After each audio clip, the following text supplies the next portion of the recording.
薄いのアホ。プリズムパワーメイクアップカードレディ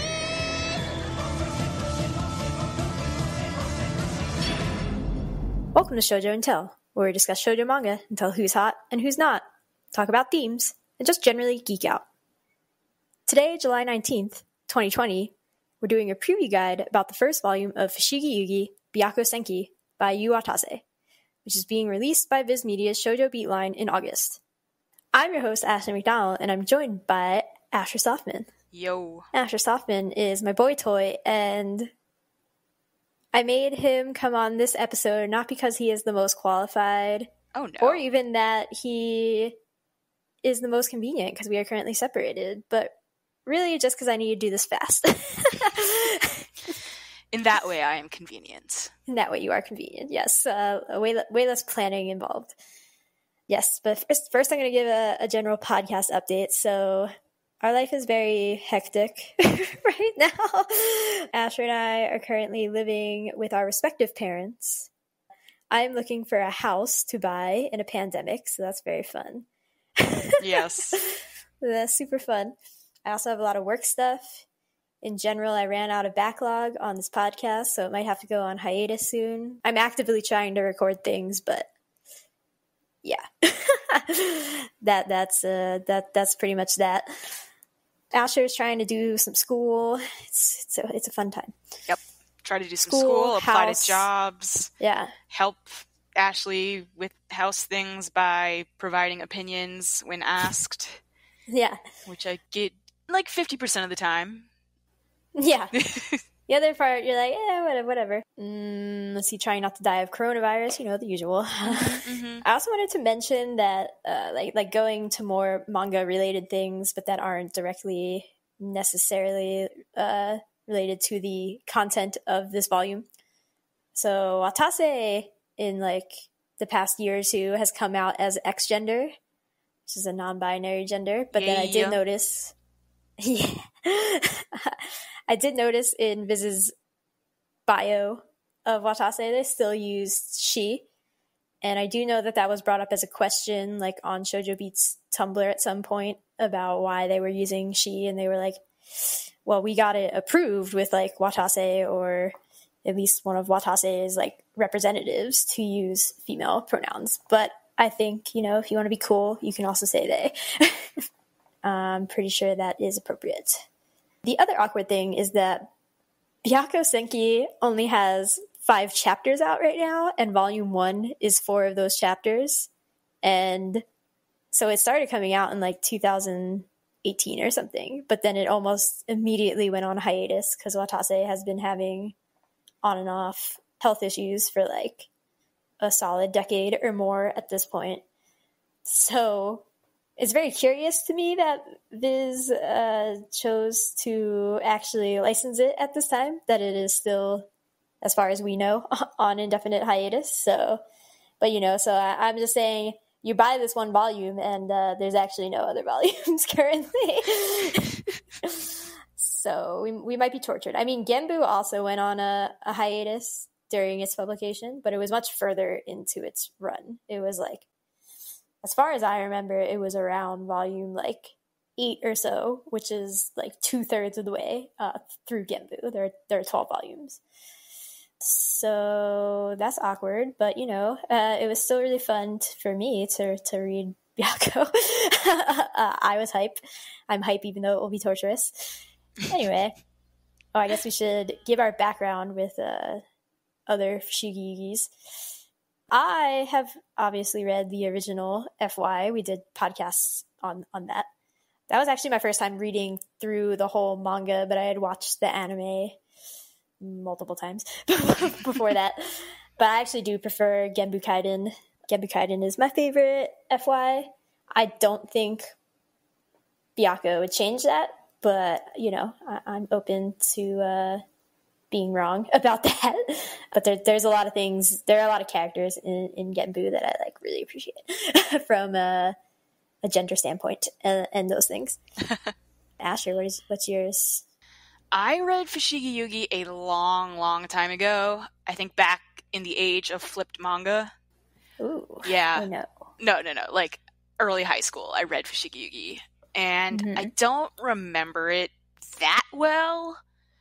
I didn't read Genbu, and I maybe watched an episode of the anime, but it was past where I had read to, and I was just super confused.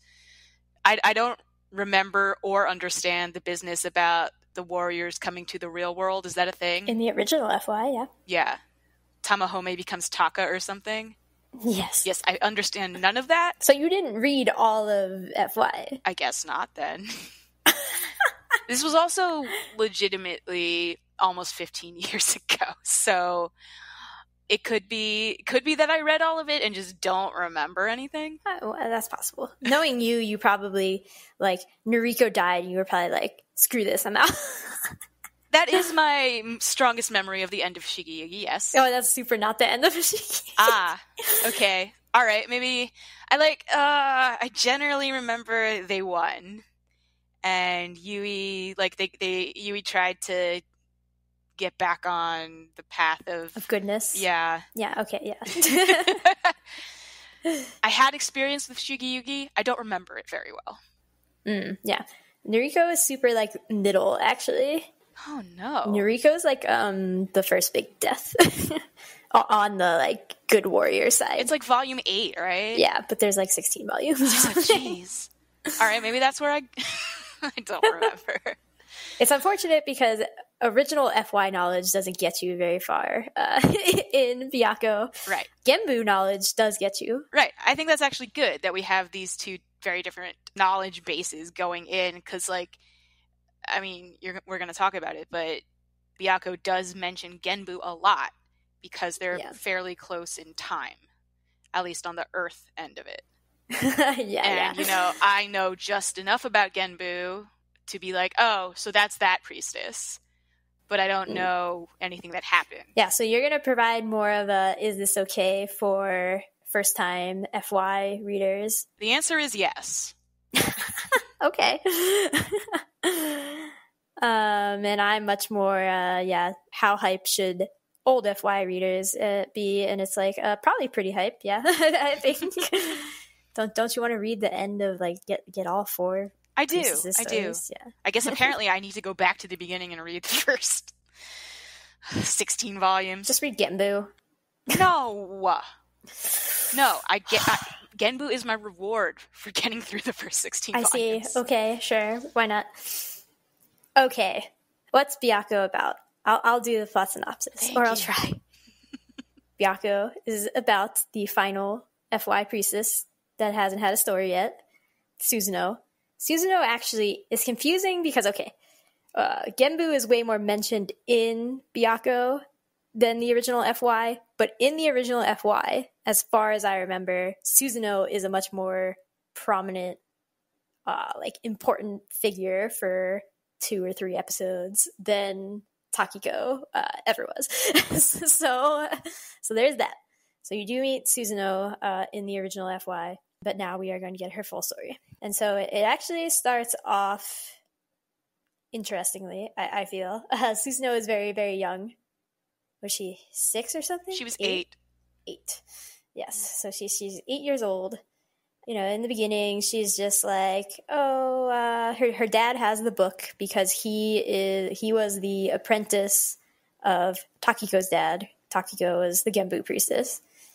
And I don't want to spoil Genbu too much, but you know, FY always ends in death. So some people die in there. And the book is left to his apprentice. Osugi is their last name. So he's trying to destroy the book because he's like, oh God, you know, the priestesses get sucked into this book and then they die. That's how this works. He's like, I must prevent more young maidens from dying.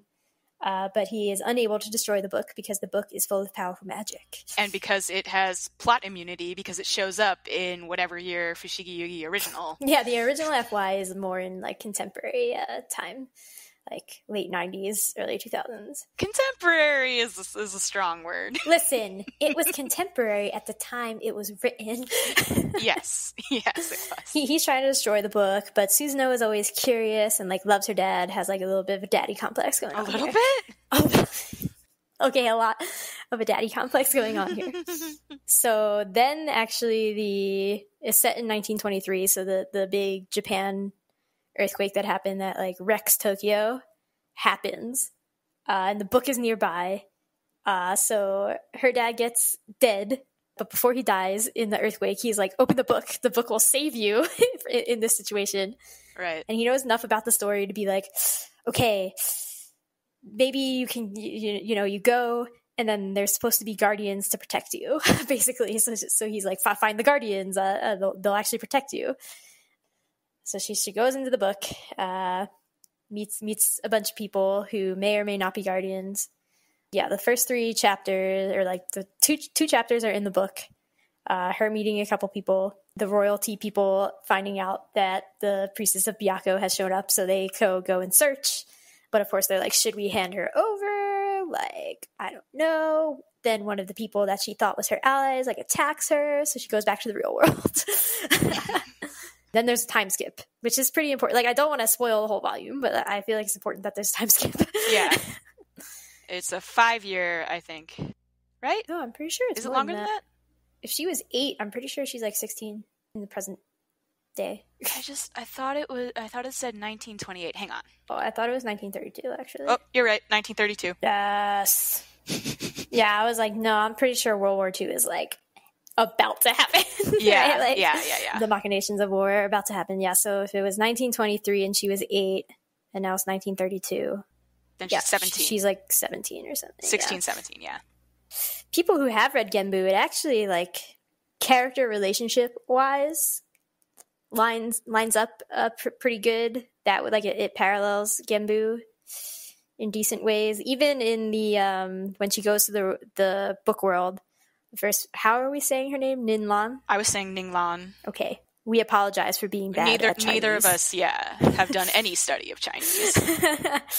The first person she meets, actually, who is not just blatantly a kidnapper, is Ninglan. And Ninglan can change into a tiger that is Byakko-esque. In the same way that it felt very similar to me in the same way that Uruki in Genbu, in warrior form, changes into a girl and is, like, naked a lot of the time. And they did the same thing where, like, Uruki and Takiko are, like, sick in the beginning, so they, like, cuddle naked. Like Takiko goes to cuddle with him naked, but she thinks that he's a girl at first, and then she's like, why are you a dude? Like, what's going on? Just a lot of similar dynamics happen like that. And there's a soldier boy in the main world who's in love with Suzuno. His name's Seiji.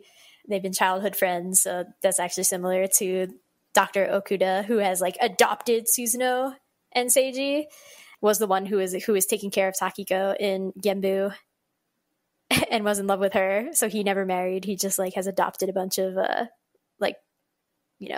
parentless kids who lost their parent in the earthquake.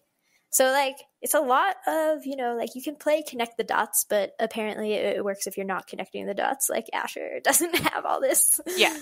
I mean, what I do have is I have knowledge that Genbu exists, so I can be like, oh, this is a reference to Genbu. Otherwise, I think if you didn't know Genbu existed, it might not be great, because you'd be like, am I supposed to know who these people are? Am I missing something?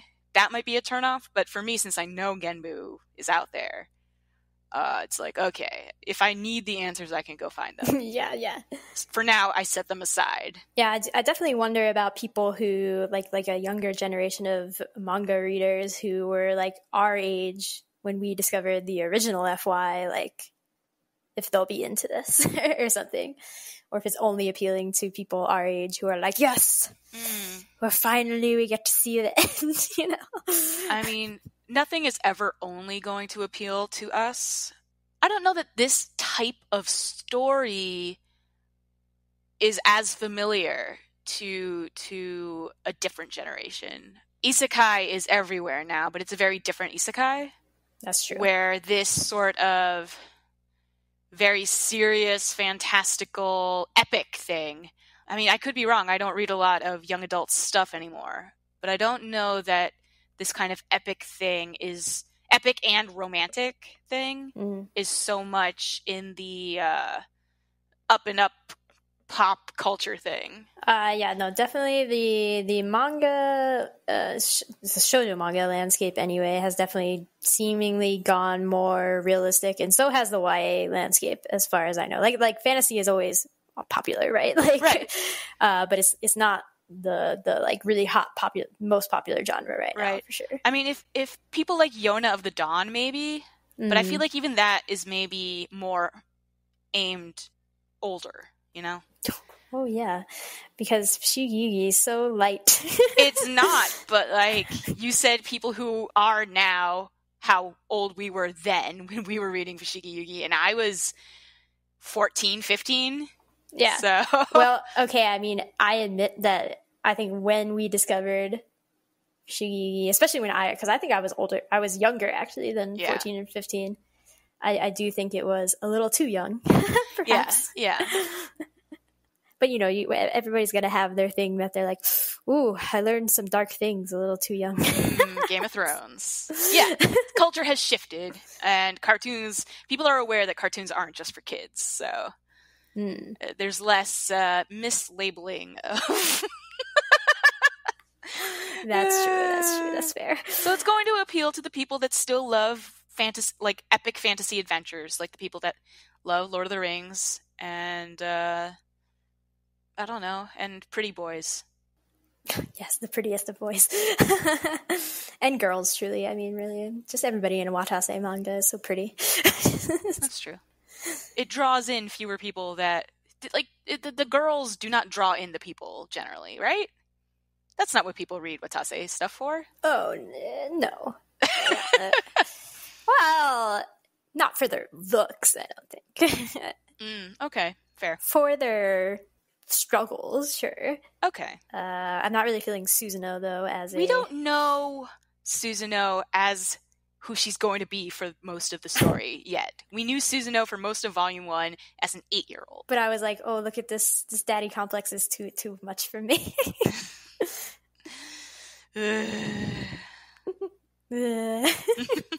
Generally, I liked it. I was like, yes, I feel so at home. Right. My FY. Yeah, we definitely have that nostalgia thing going on that new audiences aren't going to have. But, yeah, coming to this right after, what's it called? Haruka? It makes some sense in a little bit. It does. It's like, oh, this is where the magic happens. Yes, this is how you do 7 men are all in love with you. 8 men if we're going to throw in Seiji, because, yeah, why not? I kind of wonder, like, maybe there's some way that Seiji's going to be a warrior. That could be cool. You know, how, like, Tenma and Shimon. Shimon, yeah. Oh, interesting. I didn't think about how... Yeah, because, like, again, it parallels Genbu, so, like, that doesn't happen in Genbu. But I have been way more interested. Yeah, my thoughts have been, like, because it's on the brink of World War II, and the background, like, I guess technically the background of Genbu was, like, maybe the end of World War I, right? Like, how long ago was Genbu? Well, it couldn't have been that long before the start of this, because... Yeah, they talk about Suzuno being sick and stuff in Genbu. A lot of the real world stuff in Genbu was just like her father really discovering the power of this book, right? And like being so scared for her. But Takiko also had like a deadly disease in the real world, right? That didn't affect her in the book, as far as I remember, or didn't affect her as much, something like that. Or at least in the end, she was like, I'd rather spend the short amount of life I have, right, with a rookie in the book. Right. Because, yeah, I don't think it was, like, consumption or something, right? Like, it wasn't curable at this time, so... I see. So it's much more just, like, yeah, like, that drama with her and, like, how it's going to kill her, but, like, she's going to die anyway. Right. And then in the first FY... It's like it gets wacky because the conflict of the book does come to the real world eventually. Like, they all go to the real world. Okay, I definitely didn't finish Fushigi Yugi. Oh, yeah. The end of it is, like, they all go and have, like, fights in the real world and stuff. It's really wild. All right. Yeah. I guess I gotta get on that. So I think it's way more interesting that the backdrop of this story is like World War II is like creeping up on them.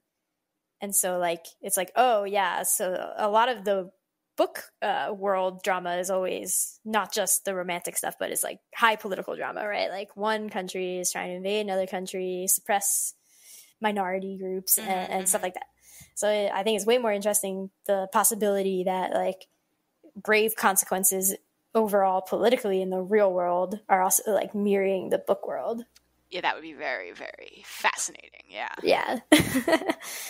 Especially since the time difference seems to be like 1 day in the book world is 4 days in the real world. So yeah, when she goes back to the book world, a lot more time is going to pass in the real world. Right.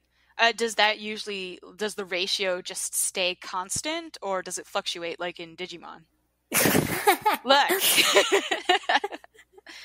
I know what my references are here. I don't remember that well. Yeah, I'm sure that will become clear when she goes back and meets warriors again. All right. Yeah. So actually, we don't even we know that her main interest from original FY is a warrior named Tatara, but there are 2 potential candidates for who that currently is. Because there is a brother duo that she met, and it is unclear which one of them is actually Tatara. It's clear one of them is Tatara. Probably the older brother, but who knows? Yeah. I would actually be thrilled if, like, the older brother dies and the younger brother sort of, like, takes his place. Yeah, well, that's what I, like, assumed at first would happen. I was like, surely, because we're introduced to Ninglan, Kasal, and Karm are the 3 people that she met. And Kasal and Karm are brothers. Yes. There's a pretty big age difference between them, so Karm is closer in age to Suzuno. Karm is 12 when she meets him. Yeah. Kasal, I think, is 21, according to the Wikipedia article I accidentally looked at. Yeah. Of the 3 of them, I'm like, okay, surely 2 of them are warriors, right? Is my prediction. And then, I assume, like, one of them dies or something. Fushigi Yugi. Death. Yeah. Well, I mean, they'll all die eventually. We'll all die eventually. No, they'll all die fast. But that's not the point. One of them will be Tatara first. They'll fall in love and then they die. That's how I see. Okay. Yes. I think there's also, potential with Ninglan to be way more interesting too, because she pretends that she's the priestess of Byakko. Right. And actually she's reviled because, she can turn into a tiger, and that's, like, weird. It's more than that. She's also eaten people alive. Yeah, she's eaten a lot of people. That's a pretty good reason to be a little wary of somebody. Okay, fine. But I like her. I think she's probably just going to be like ultimate tsundere. Or maybe she won't. I don't know. Yeah, there's lots of stuff that I'm like, there are a lot of interesting seeds going on here. Yes. I'm actually very intrigued to see where this could go. I definitely want her to be like more of a Ron situation. So like, maybe a little antagonistic at the beginning, but like on our side, and sometimes uses her connections with, or her perceived essence to to do things for Suzuno that Suzuno can't do because they're the good guys. I'm a little more worried like it'll be more confrontational because like I don't need women pitted against each other for boys in power. Like had enough of that with original FY. Yeah. No, I really want Ninglan to just, be a celestial warrior, because I think there is a female celestial warrior in GENBU. So I think it's more fun when there's more gender diversity in it. Yeah.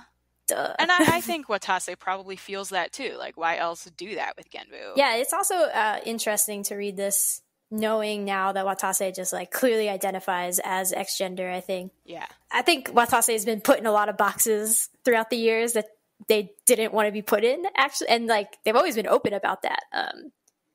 Like even in the sidebars of original FY, Watase was always like, people want this to be more of a romance, and they want me to be into these like girly things, but really I just like action adventure stuff. And then, you know, she tried to write, or Watase tried to write a shonen series that's also like on indefinite hiatus called Arata the Legend. Right. I started reading that. I read like all that's out of it right now, which is like 24 volumes, so it's a lot of volumes. Watase got a lot of like pushback from their editors and stuff doing that. Yeah, so I just feel like Watase has been put in a lot of boxes throughout the years and been trying to break them, and so it's actually really fun to read FY to being like, oh, this is her, like Watase slowly breaking the boxes, right? Like, right.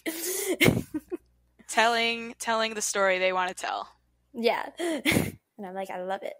Yes. I did also want to mention, that Tatara, whichever brother is Tatara, they are much darker skinned than the original Tatara we are presented in original FY, which is interesting. Like, obviously, Watase is purposely making them some more, like, Asian minority group, right? Yeah. And I mean, this takes place further west than any of the other FYs, so yeah, like that makes sense. But clearly, that's going to be part of like the political struggle. Of course, and everything else. Yeah. I don't know. Those are all the really like big points that I wanted to mention. Like, I'm pretty hype. I'm really hyped because I'm going to do podcasts about GENBU in like a week, and now I'm so excited to read GENBU again. I love GENBU. I got to read the original FY. Apparently, I missed half of it. Apparently, you missed half of it. Yep, whoops. That's what I'm learning. Oh boy, it's pretty wild. Yeah. But so okay, Byakko is coming out again from Viz Media in early August, so you should pick it up. It's gonna be dope whenever Watase is physically able to finish it. It's gonna be a long journey, and I'll be 40 by the time it happens, and you know what, that's fine. Maybe like, the longer it takes, the more able I think Watase will be able to tell the story they want to tell. Like the political climate in the real world will shift and change, and I think that's rad. That's true, and it's going to be so fascinating, to have all four stories, like all four priestesses stories, be told, and then be able to read them in like weird order, like orders, because publishing order isn't the time order, right? Like time order, GENBU goes first. All right, no, I'm actually really excited to read them in publishing order, because it's like then I can see how Watase's thoughts evolve, how sort of like what they can say evolves, and what they want to say evolves. Like, ooh. Original FY had a lot to say about women, I think, and like the women and power, and how the position of a priestess is just so weird. And like more like modern teenage like drama, like it did try to capture that like rivalry stuff. I think I don't remember very well, but what I do remember is that there were elements of Yui's story that I wasn't ready for as a 15-year-old, and but it was good that it was there also. It's like, oh, suddenly my eyes are open to a thing that I never really thought about. Oh yeah, no, I think reading both orders will be very interesting. It'll be really confusing to read it in a chronological order almost. I think so too. I think publication order is the way to go. It's fascinating either way. Like in the same way, you can watch like Haruhi's Suzumiya in multiple ways, or Red Wall in different ways. I was going to bring up C.S. Lewis, The Chronicles of Narnia, but... Okay, fine. We have different tastes. Yeah. People know that. Anyway, Byakko, be hyped for it, people. Go buy it. Yes. I think people should be interested in this, because I think wherever it goes, it's going to be fascinating. Yeah, like I think there's a potential for it to be way more fascinating, actually, than any of the previous FYs. Yeah. I still don't think I like any of the characters as much as I love Takiko. We barely know any of the characters. Nope. I was instantly in love with those people. All right. Thanks for listening to Shojo Tell.